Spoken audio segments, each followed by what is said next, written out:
Hello and welcome to the Hardison Cochran podcast. On today's episode, workers' comp lawyer Ben Cochran is going to answer a common North Carolina workers' comp question. And today's question is, does North Carolina workers' compensation cover harassment from a boss or any kind of emotional distress in the workplace? Now, Ben Cochran. Many times we receive inquiries from individuals who are going through some type of emotional stress that has been caused, in their opinion, by an overbearing employer or an employer who has singled them out and increased their workload, causing an increasing amount of stress.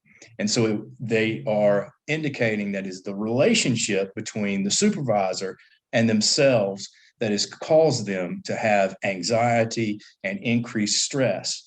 And they're inquiring as to whether or not that would be covered by workers' compensation.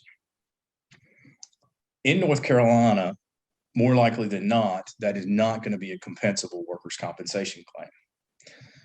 The courts have found that that relationship between a supervisor and an employee, no matter what nature of employment, always has a certain amount of stress to it. And so if you have an unfavorable evaluation, or if you feel that additional pressure is being applied by your supervisor and you are diagnosed with some type of anxiety condition, the courts have previously found and most recently found that that would not be a compensable workers' compensation claim. Listening to this podcast does not create an attorney-client relationship between you and Hardison Cochran attorneys at law. Hardison Cochran does not accept new clients without first obtaining a signed agreement.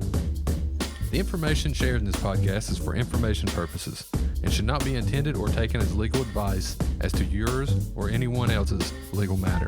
If you have a legal matter, contact an attorney about your specific set of circumstances.